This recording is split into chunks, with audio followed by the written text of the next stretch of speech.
We are going to be resizing images, and there's a few things that are going to make your life easier. So one of the things is when you're resizing an image, you're very seldom going to be given a new size that is just at the same ratio as the original size.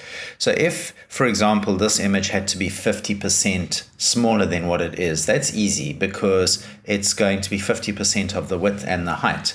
But you're unlikely to receive that kind of instruction. What you might be given is an instruction to change this to a square image or to a landscape image or something like that. And in those cases, you can't just go to image and image size, because if you change, let's say for example they want this to be landscape A4, if I change to millimeters and I say 297, which is the width of an A4, and then height I say 210, you can see that it doesn't tie up because the ratio is wrong. So I would have to unlink those and change this to 297. So I now have 297 by 210, let's say at 300 pixels per inch for print.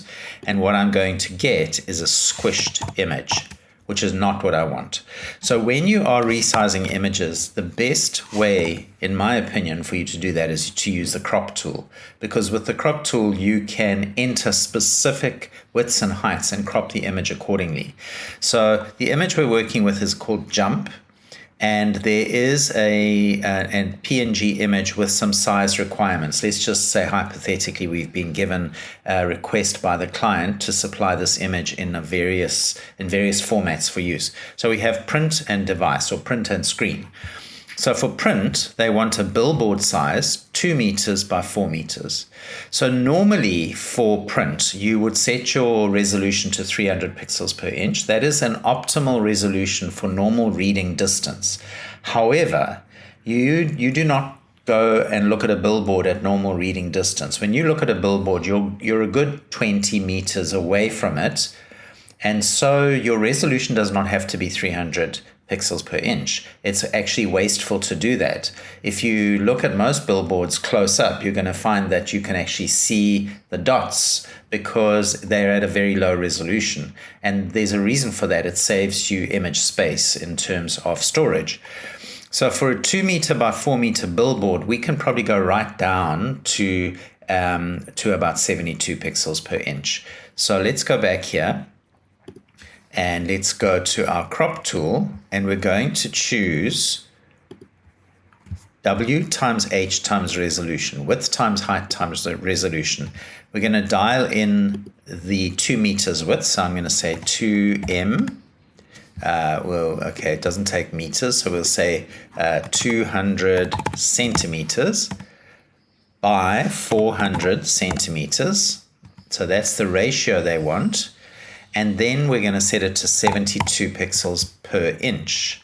So that is the size we want. The only problem here is if I click and drag, I'm not quite getting in the full width of this guy jumping. So what I'm going to do is I'm going to drag up, holding Option or Alt, until this guy is fully in here. Now, if I just cropped it now, I would end up with white spaces at the top and the bottom, which is not what I want. But what I'm going to do is to use generative expand, which allows Photoshop to fill in the parts of the photo that are missing. So I'm going to say generative expand and generate and just wait. And you can see it's done a fantastic job of filling in those areas there.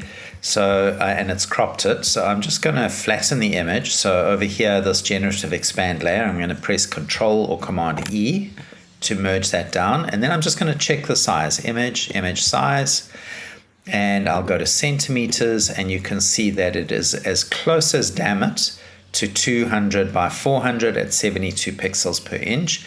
If I'm going to be totally OCD about it, I'll put it to exactly that, which is literally just like 2 millimeters out.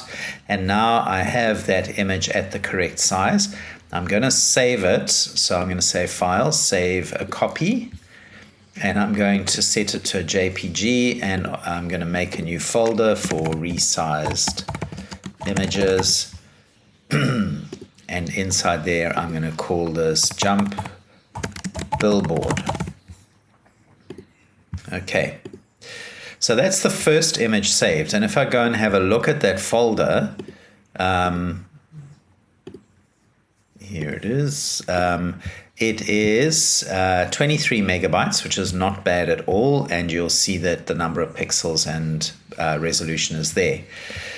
So one of the things that your client might ask is for you to convert an RGB image to CMYK for print. But you need to speak to your client and your printer. That might not be necessary. But if you did need to convert this to CMYK, it's a simple case of image, mode, CMYK. I'm not going to do that in this case. Most of the time, leaving them RGB is fine because the print process will handle that. Okay, so the other thing is don't resize a resized image. Every time you resize, it will lose quality, and that's just a fact of life. But what you don't want is to keep resizing a resized image because the quality will get less and less and less. So rather go back to the original image and resize that. So I'm going to go and I'm going to resize using exactly the same process, the poster and the flyer.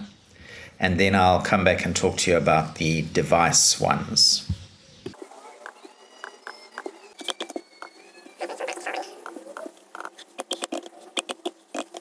So in this case, this is a poster, and posters don't need to be at 300 pixels per inch. I would say 150 is okay, unless it's a poster that people need to get really close up to. So I'm setting mine at 150 pixels per inch. 150.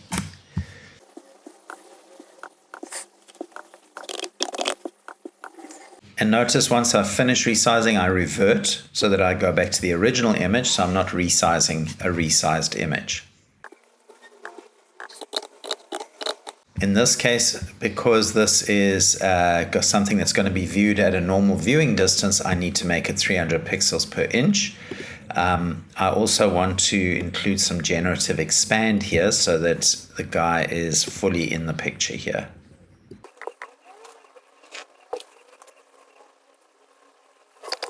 Let's just flatten it. So Control or Command E, and then save a copy.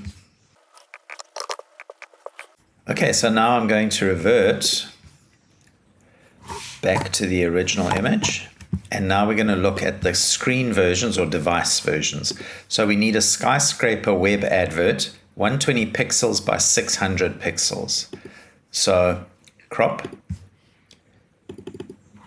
120 pixels by 600 pixels. And whenever you're doing anything for screen, you can leave it at 72 pixels per inch because resolution is really only relevant for print. Now the guy gets quite severely cut off here, so let's try a generative expand. So I'm holding Alt or Option. Okay, it's added in a lot of junk here that I don't want.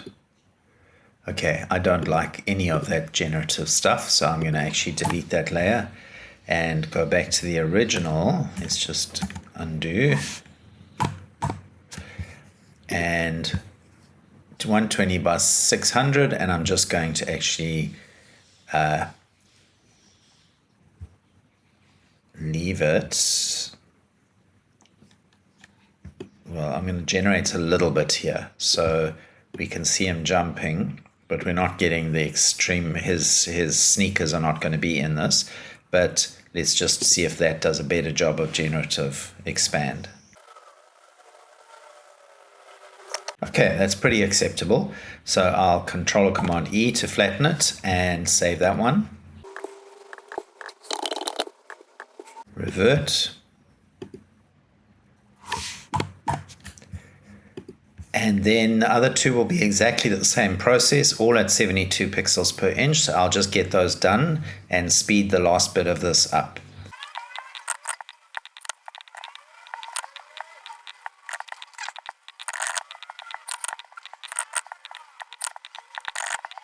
Okay, so that's all the different sizes here. Now, I've been saving as JPG the whole time. That's not necessarily essential. If you're saving for screen, PNG is a perfectly acceptable format. Some people might argue even better.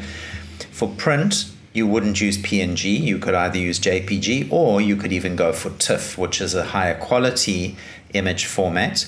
But again, speak to your printer, because a billboard TIFF might be a little bit too big. So these are all some of the considerations. But practice resizing and getting used to using the crop tool and generative expand to get exactly what you want.